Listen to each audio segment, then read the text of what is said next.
And salutations, all you beautiful individuals. Welcome to another episode of League Unlock. Eric and Mark here with you for what should be the finale of our player all-time rankings. We dedicated an entire video to Faker that was just ranking all of his different seasons, which was the best. So now that we go to actual mid lane rankings, we have the caveat that this is the best mid laners of all time, not named Faker. And we're going to have to say that multiple times throughout this video.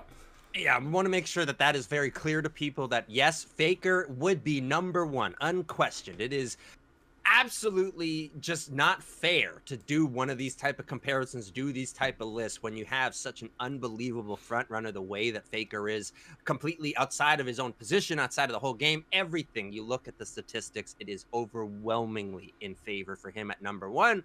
So yes, to have some conversation, have some debate about it, we've chosen to talk about the greatest mid laners that are not Mr. Faker in the mid lane, and you better believe we've got some impressive ones to talk about. And let's let the bridesmaids be the stars. Give the opportunity to the other guys. We got 9 dudes to talk about on this list, all deserving to be here, and we begin with the darkest of technologies. Yes, we're talking about Super Carry Doing B, who was around for a long time. I feel like before people really recognized him with that World Championship win in 2019, but obviously an OG. Kled one trick, but picked up multiple LPL MVPs, and I think people forget how good he was for a stretch on LNG too.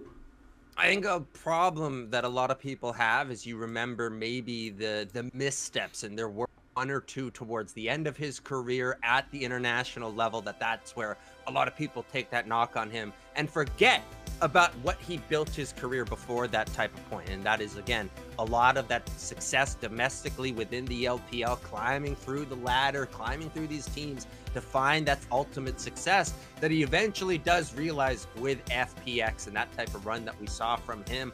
Of course, one of the big ones you talked about, Kled, over 26 professional games of it, still rocking higher than a 75% win rate on that champion, the icon in the mid lane. You can go to some other wacky ones, Nocturne, with about a 90% win rate in the mid lane. Of course, Aatrox, Renekton, the Nautilus that we've seen before. All those iconic mid lane champions, right? Yeah, Tank, Rise, of course, yes. This is Doing B. He was absolutely known for what type of unique champions he could pull through, and not just even the champions, but the builds, the paths that he would take with him to find success for his team. One of the ultimate facilitators, I think, as well. One of the guys who did bring the level up of everybody on the team, not just what he was bringing Summoner's Rift. And of course, we know all of the insane APM of keeping track of people's timers and everything, and doing everything beyond just the individual mechanics. So yes, absolutely one of the all-time best teammates when it comes to the mid lane. 8th spot, we jump ahead to a guy who I think we forget how good he was at the very start of his career, and that is BDD on those Longzhu King Zone rosters, especially because that was kind of the start of a slump for SKT. This guy remains the ultimate actual rival for Faker, especially in those early years. Oh, this is one that I really love to give some recognition to, BDD, because you're right. Out of the gates, in those early few years, the Longzhu era, BDD was the rising star, the competitor to Faker that a lot of people were looking for, right? Who's the next big mid laner out of the LCK, following in the footsteps of the greatest of all time, all these type of things. And BDD was able to go toe-to-toe with Faker for at least 3-4 years there in that type of period.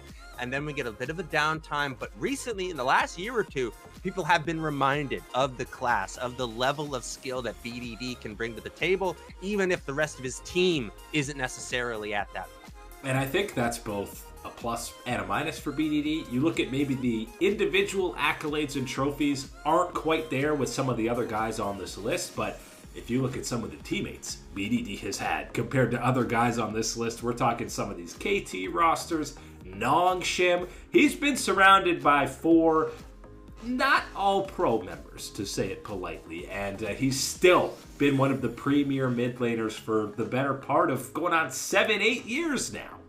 He is certainly one of these players where you have that question in the back of your mind. What if we had BDD with one of these superstar style rosters, these big teams where he is able to be not the one option, but the 1B or something in that type of one, more in that facilitator role, like we talked about at Dwayne B and where he was able to succeed.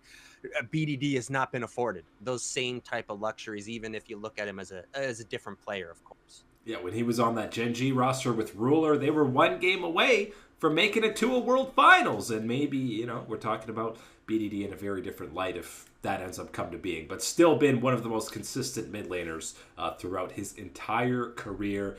The only Western guy on this list, of course, I only need to say that line, and you know who it's going to be. It's Caps. Yes, no question. You can talk about that 2019 to 2020 stretch where he was going toe-to-toe with the very best mid laners on the planet. His numbers look absolutely insane now when you say 14-time LEC champion, and that's because he's picking up like 4 titles a year in that new format in Europe. Yeah, absolutely getting bolstered quite a little bit by the scheduling changes in the LEC, but that's neither here nor there because Caps, even without that type of little increase, would be finding himself on a list like this, accompanied by the greatest mid laners of all time, deserving of this spot. And one of the important ones to check in on because we know how dominant, how elite he has been for the LEC, for the European region. And it's always one of those important ones where I love to check him against the guy who's not on this list, Faker, the guy sitting clear above everybody on this list, fighting up to reach the ladder that he is sitting on top of. Yes, you check it out. And man, even Caps with about a 65-66 career percent win rate through the LEC, 480, 500 or so wins, is about 350, 400 wins behind someone like Faker and still a little bit behind in that win percentage. So that is, again, an indication of just how great Faker is. But to be close to that greatness at all is another one to say that Caps is deserving of this type of spot. Again, someone that we have seen incredible growth throughout his career from baby Faker days on Fnatic to being the guy for not just G2, but for the entire European region. Caps, one of the greatest of all time in the mid-lane. And you can talk about him carrying that torch for the entire Western scene, throw in a whole other league as well, because we've been accustomed to that at those World Championships. And he's gone toe-to-toe with the GOAT, as you mentioned. Not only not comparable, but numbers we're looking at versus him, but he's also beat him head-to-head multiple times. So absolutely, you can't make a list like this without referencing your boy Caps on it. Top 6 action, another guy who has a rivalry with Caps, which again speaks to how good he is, but Showmaker, no question, during that peak Dom 1 dynasty where they won 3 LCK titles in a row, back-to-back World Finals, this guy absolutely burst onto the scene, quickly became the fastest player in LCK history, more than Faker, to get 1,000 kills. He was the guy to watch in Korea for that basically 2-year stretch. He fills in right after, kind of in that gap zone of BDD, dropping out from being that next contender for Faker. In comes Showmaker and the damn Juan explosion in the LCK and how they were able to push it. Yes, couple rumblings about another very young, talented LCK mid laner who I'm sure we'll talk about on this list. But Showmaker stepped into that vacuum and did provide that type of firepower in the LCK, that pushback, whether that was against T1 and our GOAT that we are talking about at the very top with Faker, or if it was against the international competition that we saw from it. Showmaker was able to rise up to that challenge, someone that we have seen, I think, more than anybody on this list, when he is motivated, when he's engaged in the game and locked in, I think that he might be the most talented player that we're talking about on this list. And one of the best, exciting, likable personalities that you have in the scene, because when he is motivated and enjoying the game, nobody enjoys the game more than Showmaker when he's not having to play against K'Sante. That's when he's really having a good time on the Rift. But even after the Dynasty eras, there were moments on the biggest stage in 2022, 2023, where he was popping off against guys like Chovy, other star mid laners on the world stage. And of course, one of the champions that you can associate with him is that Twisted Fate. So many games, 30 plus games of it still, over that 85% win rate. My man loves to dish around with that ultimate, get those gold cards out and everything else. Showmaker, of course, can't talk about that Twisted Fate, without also mentioning the LeBlanc, one of the most dangerous ones that we have seen in the LCK. Probably the most dangerous and skilled LeBlanc we've seen in the LCK since the guy at the top, Mr. Faker, and his infamous LeBlanc. And on the other side of things, you know, Showmaker has also been styled on by a LeBlanc, by the guy who's number 5 on this list. He's not the LCK LeBlanc star, but right up there is, of course, Knight, who, ever since he made his debut as that golden left hand, the hype and expectations were incredibly high for this dude. And not only has he matched them, he's probably surpassed them, being a top 3 mid laner in the world minimum for, 4 years now? Outside of the international success, which I understand is asking, that's a big ask to move aside and shift aside. Outside of all of that, this is the guy that I would be the most worried about catching up to Faker, to be able to nip at his heels, because that is the type of meteoric pace that he is on right now through the early parts of his career, amassing insane amounts of win, which we know the LPL schedule is going to help out with that, with how often you're playing and how many times you're going around and the quality of some of these lower level teams. But still, those wins are impressive, and that win rate is incredibly high, with him having his hand, his big time, getting that fingers on the pulse of the game and knowing how he's going to change it, how he's going to impact it. Knight is a marquee must-know mid laner. Whatever the super team, the latest super team in the LPL is, it's basically just what Team Knight is on. I mean, JDG and BLG, he switches teams, goes back to back to back to back. 4 titles, I think it's 5 titles in a row going back to his time on Top Esports. And he's perennially been the guy who's supposed to slay all these LCK Korean mid laners at the World Championship. Got really damn close on that BLG run, but this guy has, had an absolute meteoric rise, as you mentioned, ever since his rookie split. And I think he's forever linked and compared to number 4 on this list, Chovy, who has had similar careers tonight. They started as just these young prodigies, couldn't get the titles, and then all of a sudden they started winning everything except for that World Championship. But they both have MSI titles. They both won 4 domestic titles in a row and were a clear cut above the competition in both their regions.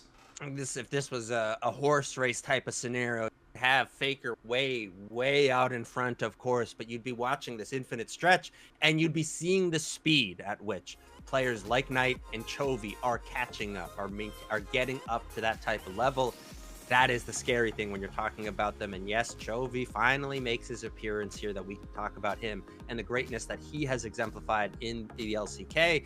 Maybe, very similar to Knight, and where we're asking to maybe, shift aside the international stuff to talk about the domestic runs and the successes that he's had.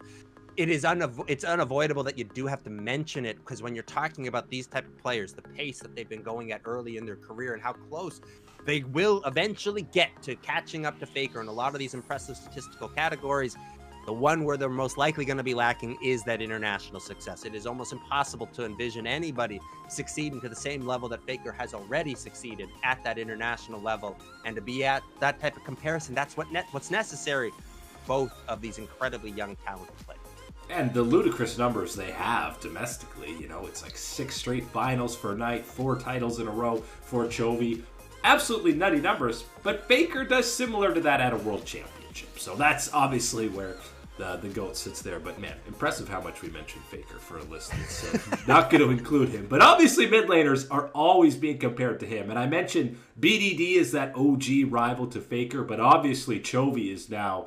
The Church of Chovy is another angle where people can be a fan of someone against Faker.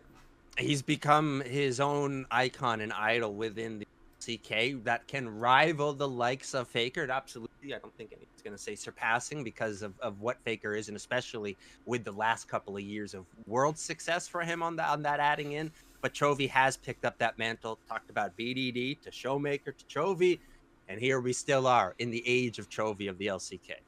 What's missing for both Chovy and Knight? These are guys who are going to climb on the all-time ranks, but the top 3 dudes have been around a little bit longer, had a little bit more success, and we begin with Xiao Hu, who even though he took a little stint to win an MSI title as a top laner, this guy's picked up MVPs in the LPL in his own right. He was kind of the Robin to Uzi's Batman to kick off his career for RNG, but you're talking about the better part of a decade where he's been one of the guys in the LPL. Despite having some bad stints, all of a sudden he's making finals with Weibo, upsetting people at international events. When he levels up, he is one of the more reliable mid laners in history.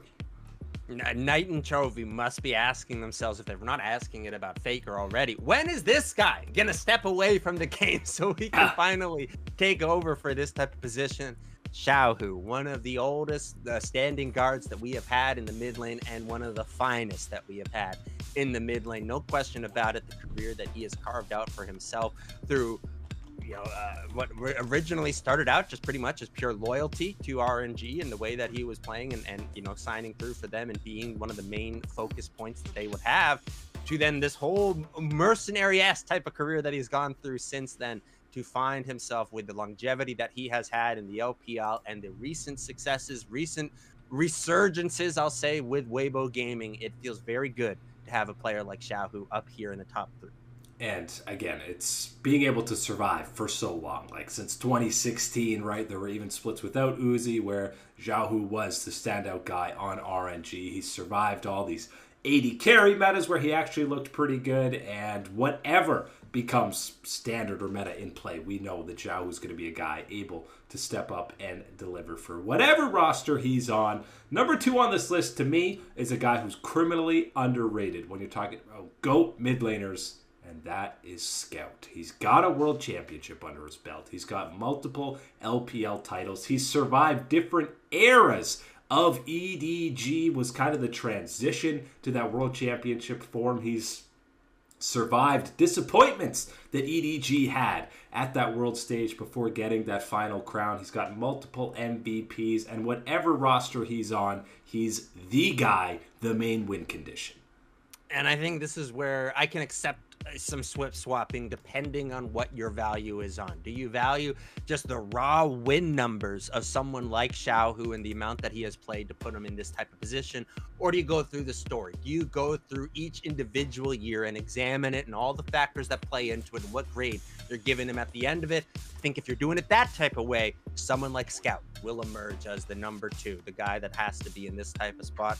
What he has done throughout his long, storied career, from being Faker's backup, going to the LPL, finding his own success in his own team with EDG, and how things have gone. And then, of course, now with LNG and the road that he has been through with them. Scout is a player that I don't think time should forget when they look back on the greatest mid laners of all time. Just look at the 2024 World Championship when it was in jeopardy that he's been going to start. And teammates, ex-teammates alike are throwing money saying we've got to get this guy there because we have no chance without him. He is our star player.